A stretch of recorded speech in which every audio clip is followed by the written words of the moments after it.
विश्व का। ये बात केवल हम कहते हैं, हम मतलब सनातनी, और धरती पे कोई नहीं कहता। अमेरिका के लोग नहीं कहते कि विश्व का कल्याण हो। अमेरिका बस अपना कल्याण चाहता है। पाकिस्तान केवल अपना कल्याण चाहता है। चाइना कभी नहीं कह सकता विश्व का कल्याण हो। चाइना केवल अपना कल्याण चाहता है। एक भारत के लोग हैं जिनका दिल सबके लिए धड़कता है, और किसी चींटी हो, हाथी हो, इंसान हो कि कोई तकलीफ में हो तो सनातनी रो पड़ता है कि भाई इस पर तकलीफ क्यों आई। ये मानवता, धरती पर यदि मानवता बची है तो मानवता केवल सनातनियों में मानवता बची है, वरना मानव ढूंढ लाइए, आपको कहीं मानवता मिल जाए तो बताइए। कुत्ते खा जाते हैं कुछ लोग मार मार के, बंदर खा जाते हैं चाइना के लोग, सांप खा जाते हैं, चींटी खा जाते हैं, मेंढक का अचार खा जाते हैं। सोचिए जरा, हम सनातनी हैं, कंद मूल फल खाकर पेट भरते हैं, पर अपने स्वाद के लिए किसी की हत्या करना पाप समझते हैं। ये सनातन की विचारधारा। इसलिए मेरी माँ सनातनी सबसे उत्तम है। पूरी दुनिया घूम लीजिए, पूरी दुनिया के पुस्तकें पढ़िए, मुसलमानों की पुस्तकें पढ़ लीजिएगा, ईसाइयों के धर्म ग्रंथ पढ़ लीजिएगा, लेकिन आप अंत में देखेंगे कि सनातन से उत्तम विचारधारा किसी की नहीं है।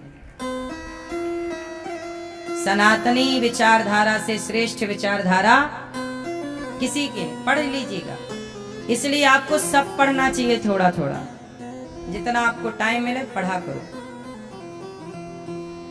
शास्त्रों को पढ़ना चाहिए, शास्त्रों की, सनातन की, हम सनातनी की विचारधारा क्या है। हम सनातनी उच्च कोटि की विचारधारा वाले हैं। हम सनातनी ही कहते हैं कि हमारे भगवान आते हैं,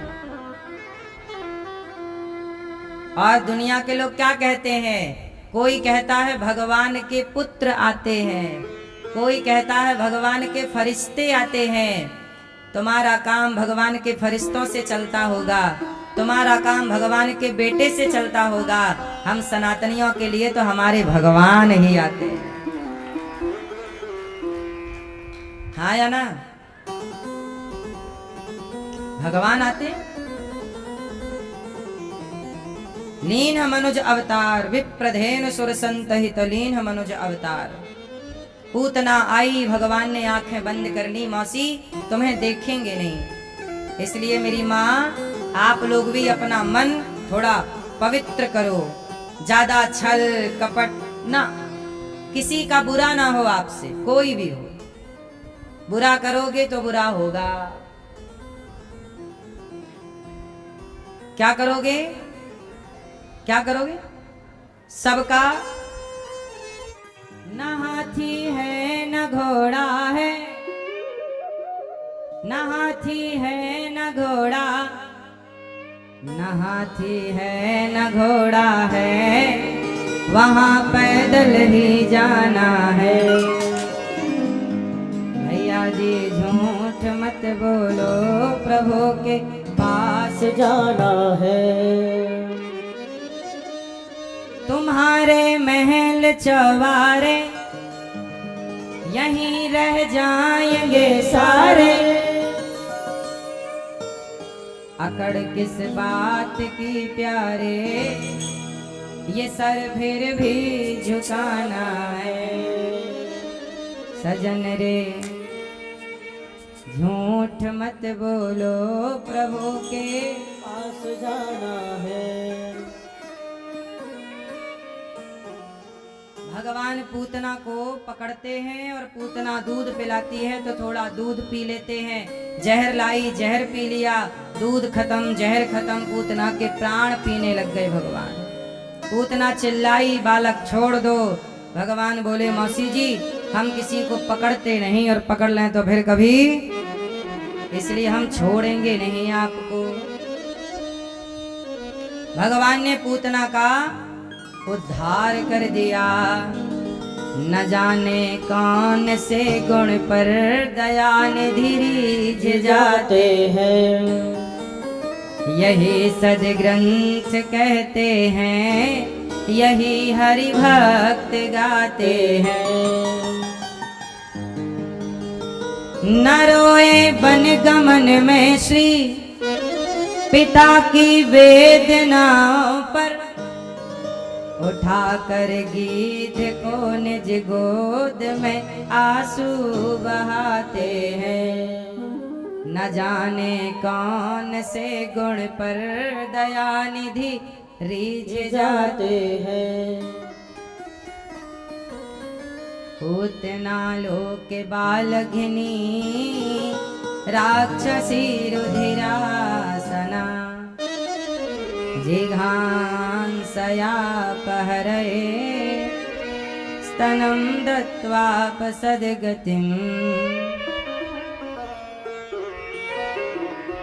भगवान इतने दयालु हैं, कौन से गुण पर पूतना मारने आई, मारने वाली को तार देते हैं। न जाने कौन से गुण पर दया निधि रीझ जाते हैं। यही सदग्रंथ कहते हैं, यही हरि भक्त गाते हैं।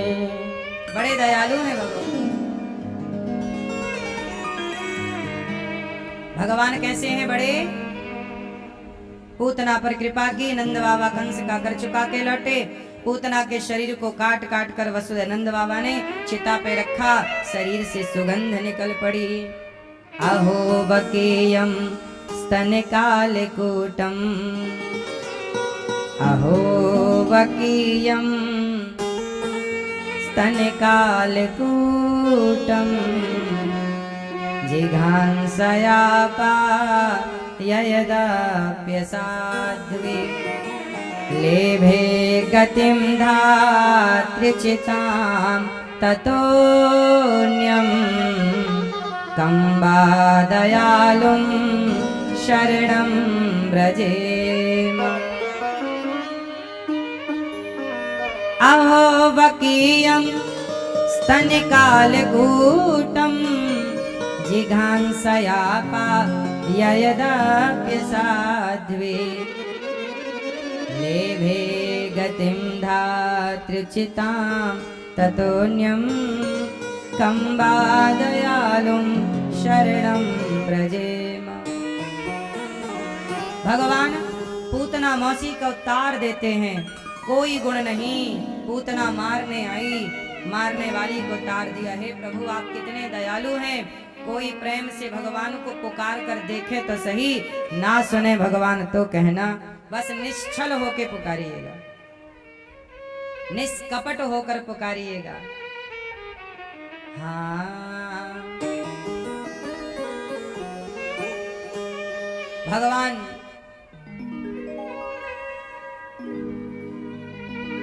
तृणावर्त का उद्धार पूतना के बाद तृणावर्त को मारते हैं, शगडासुर को मारते हैं।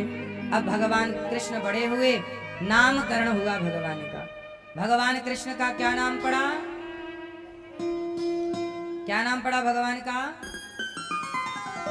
मैया, भगवान का नाम है, पहला नाम कृष्ण। गर्गाचार्य जी ने नाम रखा कृष्ण, और रोहिणी के पुत्र का नाम रखा राम। पर नाम पड़ा बल अधिक होने से बलराम, और कृष्ण और बलराम, कृष्ण बलराम। तो भगवान कृष्ण का नाम जब कृष्ण पड़ा तो मैया ने कनुआ कह के बुलाया। कनुआ, मेरा तो कनुआ है, कन्हैया, कलुआ, बलुआ।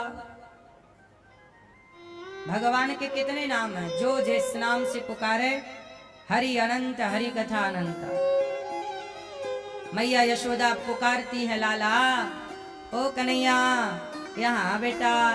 कन्हैया दौड़ के मैया की गोद में आते हैं। मैया यशोदा कन्हैया के बालों को, बड़े बड़े बाल हो गए भगवान कृष्ण के, बालों में कंघी करती हैं और बालों का जूड़ा बनाती हैं, और जूड़ा बनाकर भगवान कृष्ण के उस जूड़े पर एक मोर का पंख लगा देती हैं। भगवान शंकर आए दर्शन करने कन्हैया का। मैया, ओ यशोदा मैया, हाँ बाबा काहे गो? लाला को एक बार मुखड़ो दिखाए दे मैया। मैया बोली बाबा सो तो मैं दिखाऊं पर तेरी शक्ल बड़ी डरावनी है, तेने गले में बड़े बड़े सांप लगा रखे। शंकर जी बोले मैया मेरो काम ही सांपन को है, एक बार लाला को दर्शन कराए दे। मैया शंकर जी गले में सांप काहे लटकाते हैं? मैया ये शंकर जी गले में सांप काहे लटकाते हैं? बोलो मेरी माँ, क्यों लटकाते हैं? पीछे वाली मैया, ओ पंचायती मैया, आज कथा सुनने सूटकेस भी आया है। अच्छा है, किसका सूटकेस है ये? अच्छा हमें लगा सूटकेस भी। अच्छा अच्छा, खुद भी सुना सूटकेस को भी सुनवा, बात सही है। सुनो मेरी माँ, बस अब चोरों से बचाना, चोरों की नजर ना पड़ जाए। शंकर जी के गले में सांप पड़े हैं, क्या कर रहे हैं गले में सांप? क्या कर रहे हैं? शंकर जी गले में सांप क्यों रखते हैं? गले में जहर है, जलन हो रही थी, तो फिर आपसे बात हुई कि सांप लटकाएंगे तो जलन नहीं होगी, हैं?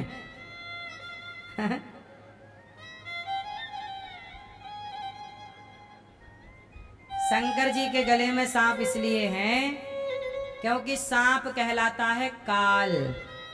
सांप मतलब मृत्यु, सांप दिख जाए मतलब काल दिख गया।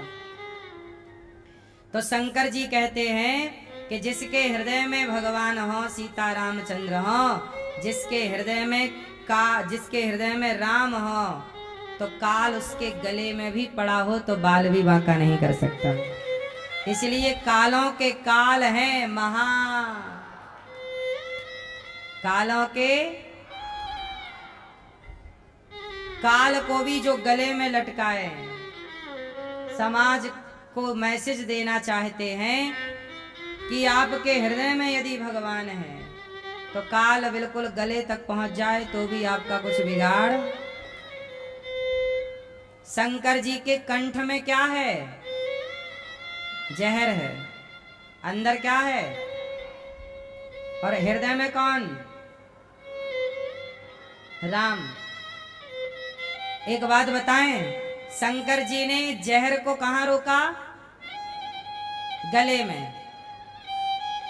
गले के नीचे जाने दिया? क्या सीखा आपने इस बात से? कि समाज की बुराई का जहर आप अपने हृदय तक ना ले जाना। बुराई बस आप कंठ तक यदि आपने जहर पिया है, किसी की निंदा सुनी तो सुन ली निंदा, पहली बात तो सुनना नहीं चाहिए, और सुनी तो उसे हृदय तक ना ले जाओ, वो जहर है। इसे सब गले में ही रख के खत्म करो।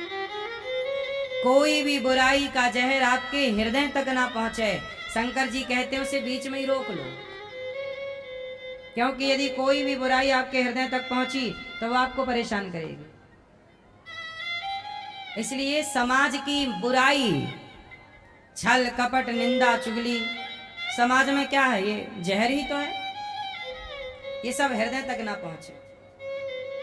शंकर जी आए कन्हैया का दर्शन करने, मैया ने कहा लाला को दर्शन ना कराऊं, तब भगवान कृष्ण रोने लग गए। मैया बोली लाला काहे गो काहे गो? शंकर जी बोले मैया लाला मेरे से मिलवे की ताई रो रहा है, एक बार मिला दो। जब ना चुप भय भगवान, शंकर जी बोले मैया जब तक तू मिलाएगी ना लाला चुप ना होएंगे। मैया बोली लाला चल अब तो को बाबा से मिलाऊं, पर दूर से मिलियो लाला। कन्हैया जैसे ही भगवान शंकर के पास आए तो मुस्कुराने लग गए। शंकर जी बोले मैया हमारी गोद में दे दे, खिलखिलाए हुए लग जाएगो। जैसे ही शिव जी की गोद में कृष्ण कन्हैया गए, भगवान खिलखिला के हंसने लग गए। भगवान कृष्ण बोले, हे भोले बाबा, आपको मैं क्या दूं? कन्हैया बोले, हे भोले बाबा, मैं आपको क्या दूं? तो शंकर जी बोले, प्रभु आप यदि कुछ देना चाहते हैं तो आप मुझे अपने चरणों में जगह दे दो। शंकर जी बोले कि आप हमें कुछ देना चाहते हैं तो अपने चरणों में जगह दे दो। तब भगवान कृष्ण बोले कि चरणों में क्या, आप जैसे भक्तों को, शिव जी कौन है? परम भक्त। भगवान कृष्ण बोले, आप जैसे भक्त को हम चरणों में नहीं अपने होंठों से लगा के रखना चाहते हैं, इसलिए आप बांसुरी बन के हमारी होंठों से लग जाइए। इसलिए शंकर जी क्या बन गए? बांसुरी। क्या बन गए? ये जो बांसुरी है भगवान के हाथ में, ये कौन है? भगवान शंकर ही बांसुरी बन गए और भगवान के होंठों से लग गए। बंसी ओ बंसी, इतना बता तूने कौन सा पुण्य किया है, खुश होकर कान्हा ने तुझको हाथों में थाम लिया है। ये बांसुरी ने क्या पुण्य किया? सदा भगवान अपने होंठों से लगा के रखते हैं ये बांसुरी को। तो शंकर जी ही त्रेता में हनुमान बने और द्वापर में बांसुरी बन के भगवान की सेवा में आ गए। अब भगवान श्री कृष्ण के हाथ में बांसुरी, मैया ने कमर में बांसुरी खोसी, कन्हैया के बालों का जूड़ा बनाया, आंखों में मैया ने काजल लगाया, कमर में करधनी बांधी और पांव में छम छम करने के लिए पायल मैया ने बांध दी। अब कन्हैया जब चलते हैं तो छम छम पायल बजती है। भगवान बड़े सुंदर हैं। सारी सखियां भगवान को देखने आती हैं। बालक कितने अच्छे लगते हैं, छोटे छोटे बच्चे कितने सुंदर दिखते हैं, बिल्कुल भगवान की तरह।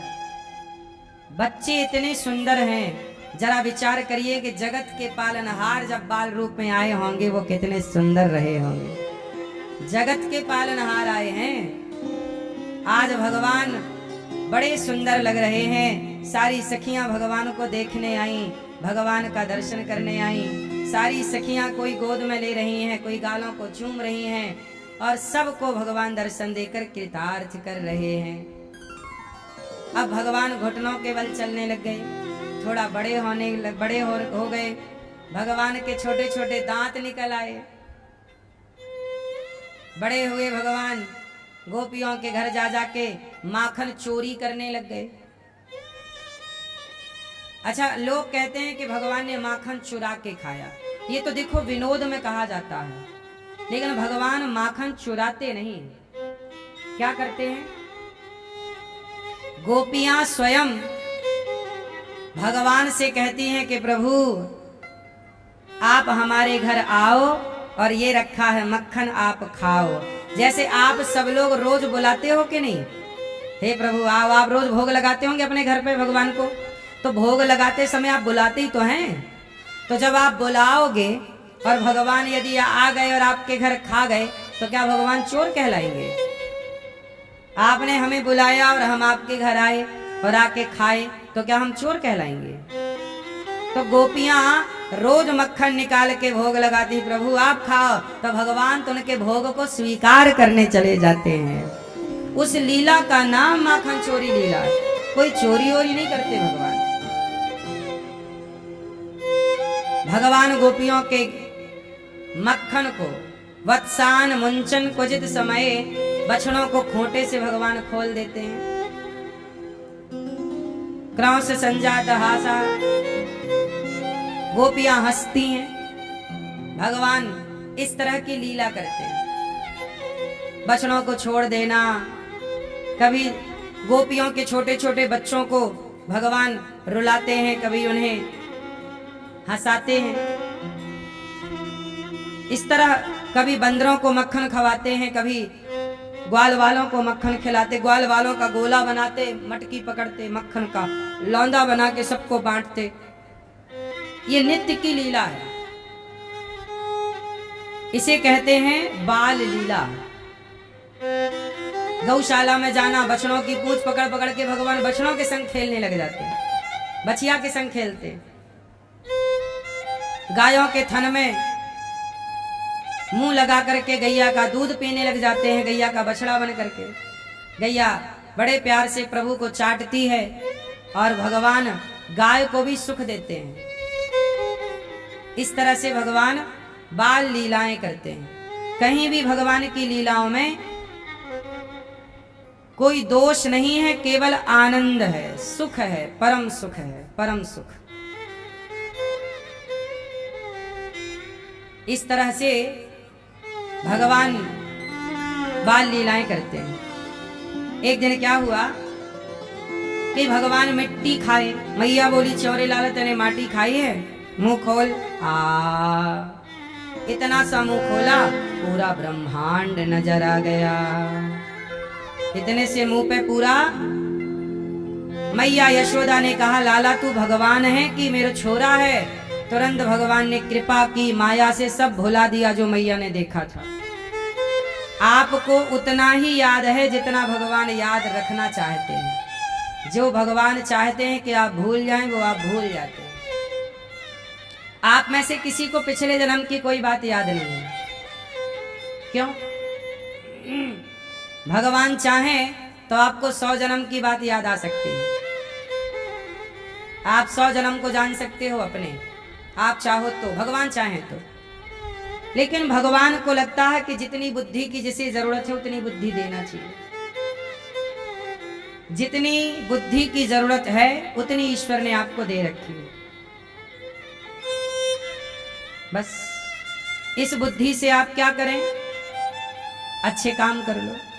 भगवान पर कितने लोग उंगलियां खड़ी करते हैं। क्यों? भगवान अपने को छिपा के रखते हैं। ढूंढते रहो हमें, हम नहीं दिखेंगे, हैं तुम्हारे पास पर हम तुम्हें नजर नहीं आएंगे। क्यों नजर नहीं आएंगे? नहीं दिखेंगे। काबिलियत होगी तुम में, योग्यता होगी तो दिख जाएंगे। राजा परीक्षित ने प्रश्न किया कि हे गुरुदेव, ये भगवान है, इतना सा मुंह पे पूरा ब्रह्मांड दिखाते हैं, मैया अपनी गोद में लिटाती है, अपना दूध पिलाती है, कन्हैया का श्रृंगार करती है, कन्हैया को नहलाती है, कन्हैया को सुलाती है, जगाती है, अपने हाथ से खिलाती है। कन्हैया जरा, सुखदेव जी ने, परीक्षित जी ने कहा गुरुदेव जरा ये बताइए कि माँ यशोदा ने कौन सा पुण्य कर लिया कि जगत के पालनहार की माता बनने का सौभाग्य मैया यशोदा को मिला। तब सुखदेव जी कहते हैं कि राजन, ये यशोदा माता पिछले जन्म में माता धरा नाम की स्त्री थी। इन्होंने खूब सेवा की संतों की, और संतों की सेवा इतनी की भगवान उस पर बहुत प्रसन्न होते हैं जो संतों की, भक्तों की, समाज की निष्काम भाव से सेवा करता। जो सेवा करता है भगवान उसे कोई धन दौलत नहीं, अपने आप को ही दे डालते हैं, मुझे ही ले लो। तो यशोदा माँ को क्या दिया? मैया मैं आपका बेटा बन के आऊंगा, आप मुझे ही ले लो, क्योंकि आपने संतों की सेवा की। यशोदा मैया का नाम था पिछले जन्म में धरा। इनके द्वार पे कोई भी संत आ जाए सेवा करती थी। जंगल की लकड़ियां सूखी सूखी इकट्ठी करती, बाजार में बेचती। दोनों पति पत्नी, इनके पति का नाम था पिछले जन्म में द्रोण, जो आज नंद बाबा है। द्रोण और धरा ये पिछले जन्म की कथा है। तो ये जंगल की लकड़ियां बेचती, जो पैसा मिलता बाजार से सामान खरीदती, दाल चावल सब्जी रोटी का जो भी है, साग भाजी, और बनाती अपने हाथ से धरा। और कोई भी संत आए तो बड़े भाव से, इस रूप में कि ये भगवान भोग लगा रहे हैं, संतों को खूब प्रेम से भोग लगाती, प्रेम से पवाती। माता धरा खूब सेवा करती। इतनी सेवा की कि एक दिन भगवान इनकी सेवा स्वीकार करने खुद भगवान संत के रूप में आ गए। जब आप सेवा करते हैं ना मैया, तो भगवान ही सेवा को ग्रहण करने, ना जाने किस रूप में नारायण मिल जाएं। भगवान आ गए संतों के रूप में। मैया से कहा मैया भूख लगी है। माता धरा ने कहा महाराज बैठो, मैं आपके लिए भोजन तैयार करती हूँ।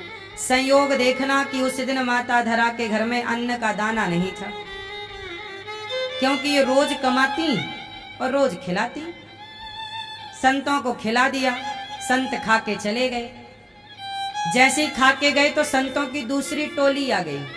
अब उनके लिए इनके पास कुछ था नहीं, तो ये उधार मांगने गांव में चली गई किसी पैसे वाले से कि भैया संत आए हैं, थोड़ा उधार दे दो, हम आपका चुका देंगी जंगल की लकड़ियां बेच करके। उस व्यक्ति ने मना कर दिया कि हम तो नहीं देंगे पैसे, आप कुछ गिरवी रखो। माता धरा बोली कुछ होता तो हम बेच के संतों की सेवा ना कर लेते। तो बोले कुछ तो देना पड़ेगा। माता धरा बोली मेरे पास तो कुछ नहीं है। वो सेठ जो था वो माता धरा की सुंदरता पर लट्टू था। माता धरा बड़ी सुंदर थी।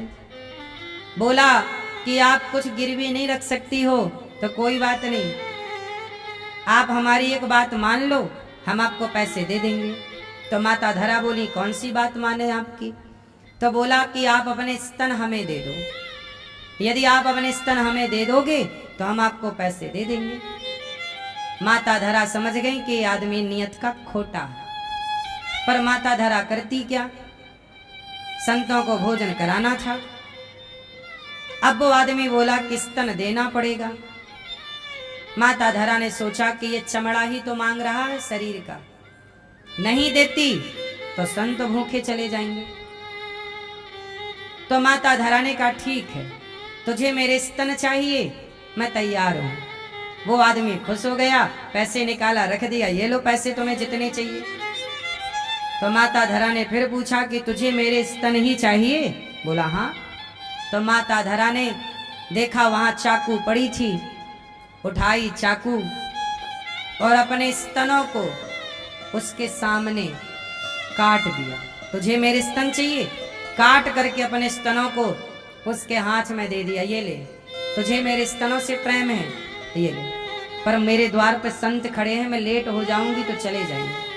पैसा उतना लिया जितने की जरूरत थी और अपने स्तनों को दे दिया, ये ले तू रख, चमड़े ही तो मांग रहा, ले ले, अब जो करना है इन चमड़ों का तू कर।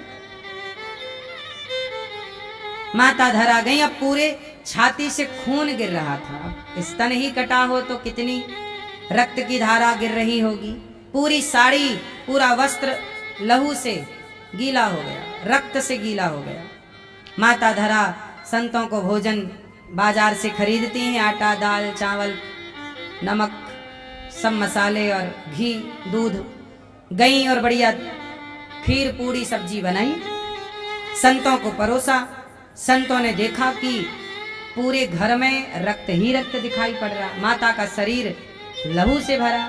संतों ने पूछा कि माता ये आपकी साड़ी से ये लाल लाल क्या है? तो माता ने कहा कि खून है, रक्त है। माता कैसे आया?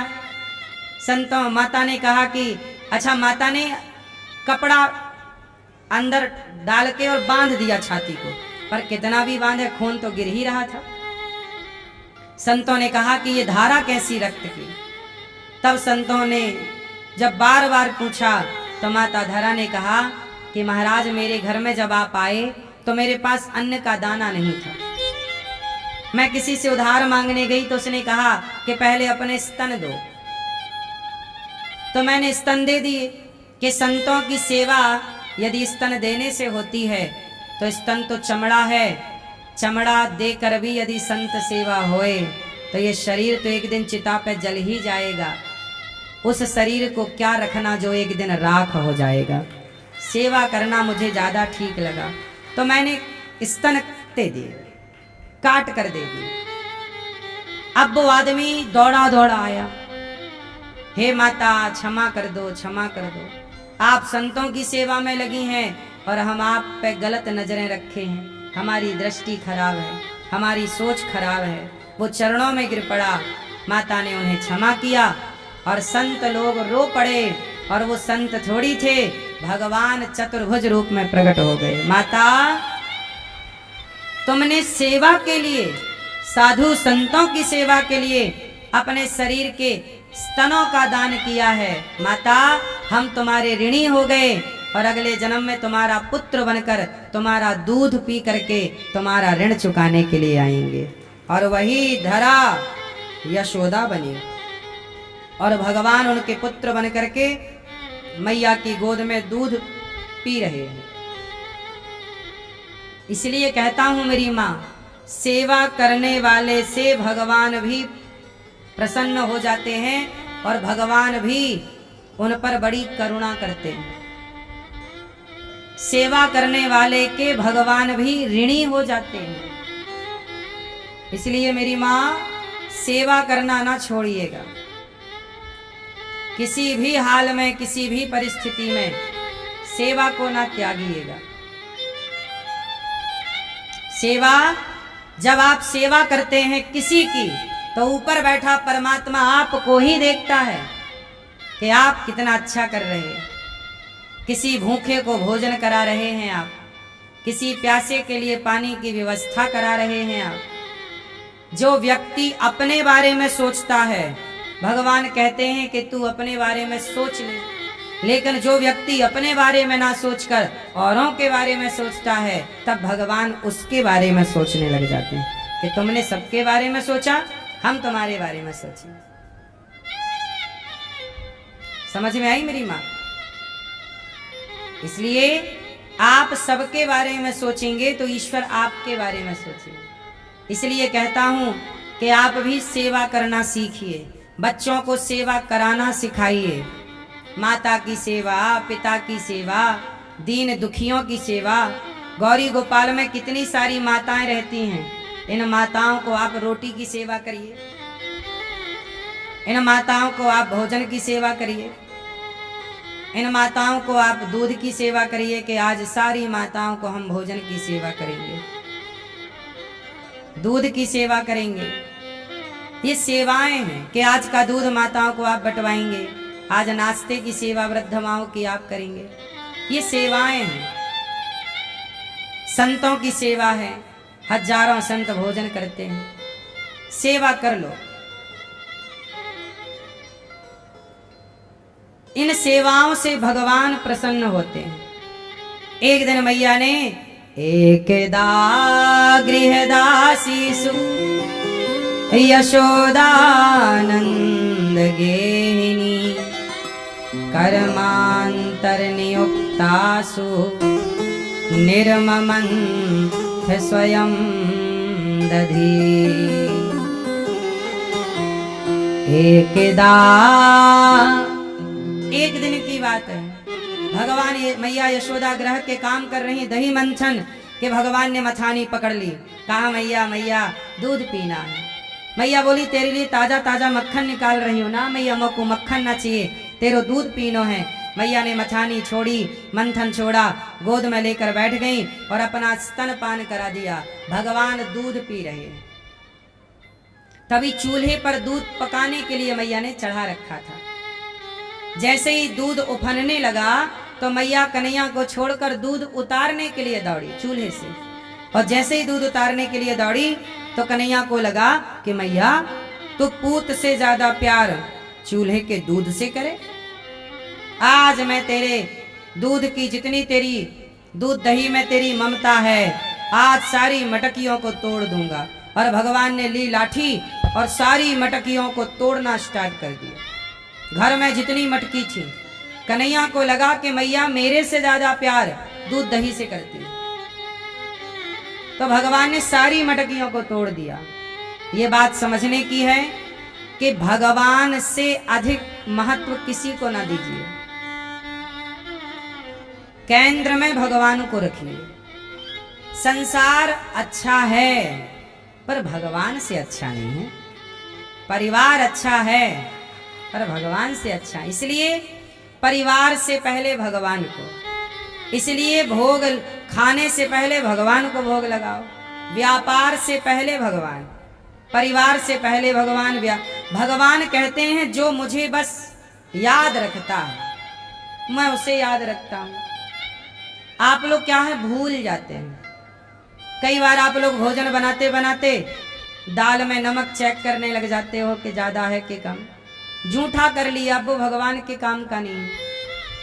भोजन बनाओ साफ सुथरे भाव से बनाओ, नहा धोकर पवित्र भाव से। क्यों? क्योंकि भोजन इसलिए बनाओ कि भगवान का भोग लगना है। तो वही निवेदित भोजन करें, पहले भोग लगाओ फिर खाओ। क्या दिक्कत है इसमें? वही खाओ जो भोग लगने के योग्य है।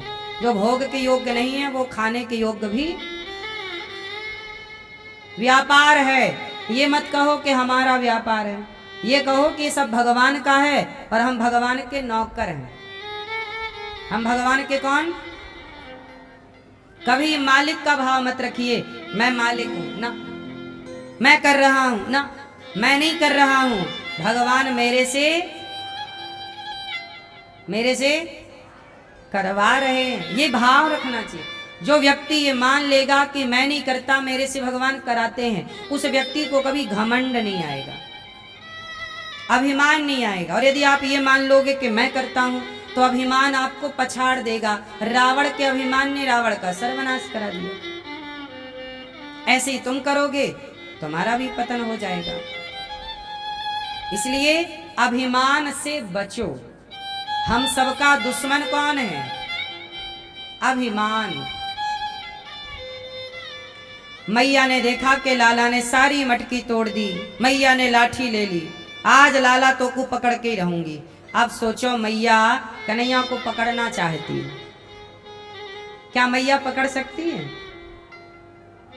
मैया पकड़ नहीं सकती, लेकिन मैया क्या बोली? मैं पकड़ के ही रहूंगी। जब भक्त पकड़ नहीं सकता ईश्वर को, पर जब पकड़ने की जिद कर लेता है तो भगवान स्वयं कृपा करके भक्त की पकड़ में आ जाते हैं।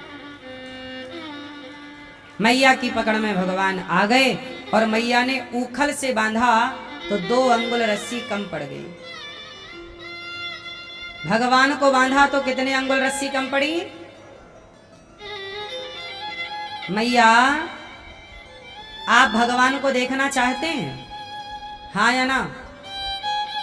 हाँ या ना? मैया, ओ मेरी माँ, भगवान को देखना है? अच्छा ये बताओ, आपकी आंखों में काजल लगता है, क्या आपको बिना दर्पण के आपकी आंखों का काजल नजर आता है? उत्तर दो। क्या बिना दर्पण के आंखों का काजल देखा जा सकता है? बोलो। बिना दर्पण के जब आंखों में लगा हुआ काजल नहीं दिखता, तो बिना भक्ति बिना प्रेम के भगवान कैसे दिखेंगे? तो भगवान को देखना है तो शर्त है 2। आपको 2 चीजें छोड़नी पड़ेंगी। क्या छोड़ना पड़ेगा? क्या छोड़ना पड़ेगा? अहमता। अहमता मतलब अभिमान, अहंकार, ईगो, घमंड, दर्प, एटीट्यूड। क्या छोड़ना पड़ेगा? अहंकार। और दूसरा क्या? अहमता और ममता, मोह। तो आप 2 चीजें छोड़ दें। जिस दिन ये छोड़ दोगे उसी दिन भगवान मिलेंगे। भगवान के मिलने में देर थोड़ी है। अच्छा एक बात बताओ, बाल्टी में या किसी बड़े बर्तन में गंदा पानी भरा है, तो क्या गंदे पानी में आपका चित्र दिखाई पड़ेगा? लेकिन वही पानी जब साफ हो जाएगा, ये भैया अच्छा सो रहे हैं बिंदास,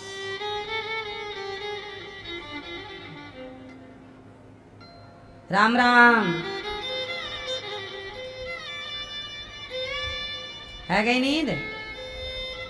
ये है कथा का चमत्कार। कथा में बढ़िया नींद आती है।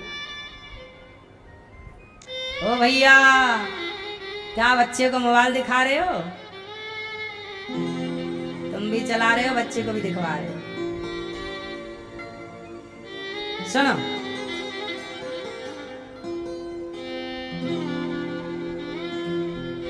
गंदा पानी भरा है तो क्या उसमें आपका दर्पण दिखता है? आपका चेहरा दिखता है?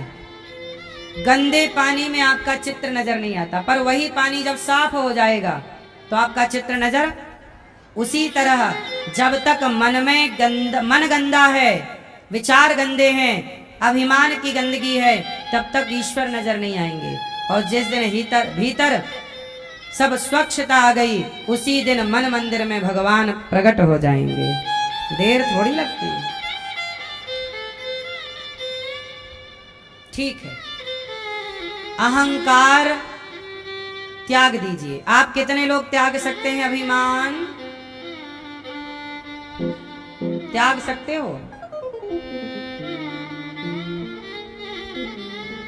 एक आदमी बोला, महाराज जी हमारा घर बहुत बड़ा है, हमने बहुत मेहनत से बहुत पैसे कमा के बनवाया है। हमने कहा, एक संत जी से वो ये कह रहे थे, संत जी ने कहा कितना बड़ा है तेरा घर? बोला महाराज जी बहुत बड़ा है,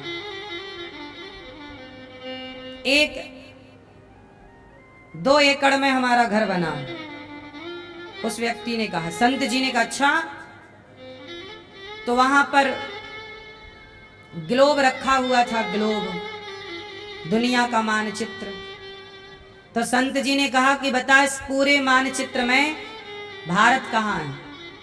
अब पूरा मानचित्र जब आप देखोगे, इतना बड़ा मानचित्र, ग्लोब इतना बड़ा, ग्लोब में आपको इतना सा भारत दिखाई पड़ता है, इतना सा। बोलो हाँ,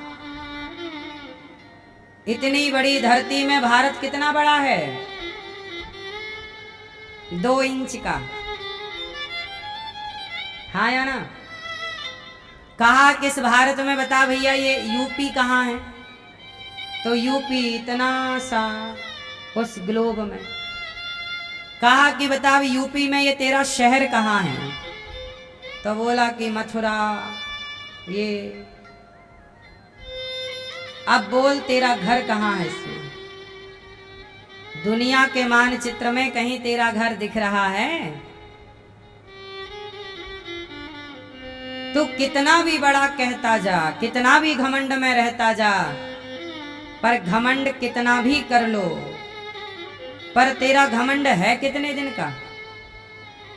कितने दिन चलता है घमंड बताओ? आपका जवानी जाते जाते, बुढ़ापा जाते जाते, आप बूढ़े होकर के जब मरोगे, तो आपका घमंड सिमट करके मुट्ठी भर राख बन जाएगा। और आपको उस राख को 50 रुपए के घड़े में डालकर लोग ले जा रहे होंगे। राम नाम सत्य है, हाँ या ना? हम कितना भी घमंड कर लें, लेकिन होगा क्या?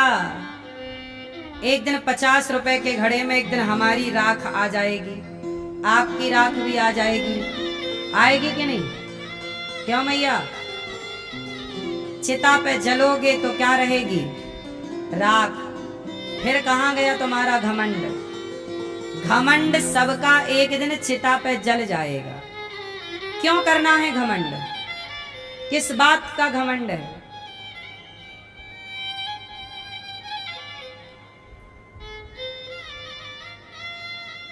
कभी किसी बात का घमंड नहीं करना चाहिए। कितने लोग घमंड करने वाले घमंड कर करके समाप्त हो गए। इसलिए बिंदास जियो, ये मान करके कि हम किस बात का, हमारे पास है क्या कि हम घमंड करें? जो हमारे पास दिख रहा है वो हमारा नहीं है। आपके पास घर दिख रहा है कि यह घर आपका, गाड़ी आपकी, व्यापार आपका, पैसा आपका। साहब ये कुछ भी आपका नहीं है, ये केवल आपने कभी पुण्य किए होंगे तो आपको ईश्वर ने धन धान्य देकर भेजा है। ये पुण्य का प्रभाव है, ये धन आपका नहीं है। यदि आपका है तो फिर ले जाओ मरने के टाइम। कौन बांध के ले गया? बोलो मेरी माँ। इसलिए पैसा आए तो समझ लो कि ईश्वर हमसे कुछ बड़ा समाज की सेवा का काम कराना चाहते हैं। धन मिलता है तो धर्म करिए, धन मिलता है तो धर्म करिए, पैसे को अच्छे काम में खर्च करिए। ये नहीं कि बड़ा सा घर बनवा के सबको घमंड में दिखाते रहो जी ये हम वो।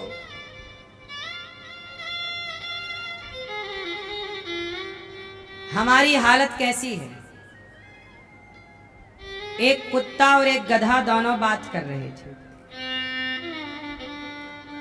बैलगाड़ी से किसान घर जा रहा था, बैलगाड़ी में बैल लगे थे, बैल खींचते जा रहे थे, नीचे नीचे कुत्ता जा रहा था बैलगाड़ी के नीचे, छकड़े के नीचे। गधा गुजरा तो गधे ने कुत्ते से कहा, कहो कुत्ता कैसे हो? कुत्ता बोला, सब ठीक हूं पर अभी जिम्मेदारी बहुत है। तो गधे ने कहा, कुत्ता कौन सी जिम्मेदारी आ गई? तो कुत्ते ने कहा, ये बैलगाड़ी हम चला रहे हैं, यही जिम्मेदारी है, मालिक हम पे ज्यादा भरोसा करता है। गधे ने कहा, यार कुत्ता गाड़ी तुम नहीं चला रहे हो, गाड़ी तो ये बैल चला रहे हैं, तुम तो नीचे नीचे चल रहे हो बस। कुत्ता बोला, कर दी ना गधों वाली बात, ये बैल तो हमारे बॉडीगार्ड हैं, गाड़ी हम चला रहे हैं। गधा बोला, यदि गाड़ी आप चला रहे हैं तो स्टॉप, रुको। कुत्ता रुका, अकस्मात गाड़ी भी रुक गई। गधा बोला, गो, चलो, तो गाड़ी भी संयोगवश चल पड़ी। अब आप बताओ गाड़ी कौन चला रहा था, बैल या कुत्ता? बोलो। बैल चला रहे थे, पर कुत्ता क्या कह रहा है? मैं चला रहा, मैं। इसी तरह हम सबकी गाड़ी परमात्मा चलाते हैं, हम उस कुत्ते की तरह झूठी छाती पीटते रहते हैं, हमने ये किया, हमने ये किया, हमने वो किया, हम ना होते तो ऐसा हो जाता, हम ना होते तो ये हो जाता। क्यों? सच बताओ, आप ना होते तो क्या होता? बोलो मेरी माँ, आप ना होते तो क्या होता?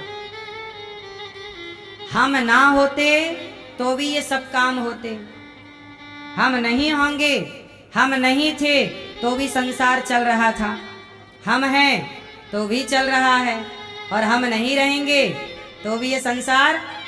इसका मतलब है कि ये संसार चलाने में हमारी और आपकी भूमिका नहीं, भगवान की भूमिका है। और हमें ऐसा लगता है सारी जिंदगी कि हम कर रहे हैं, हम कर रहे, इसी घमंड में हम लोग रहते हैं, और यही घमंड हमें कभी इंसान नहीं बनने देता, यही घमंड हमारा पतन कराता। इसलिए काम करो, पर यही भाव रहे कि हम नहीं, भगवान करा रहे हैं, भगवान कर रहे हैं।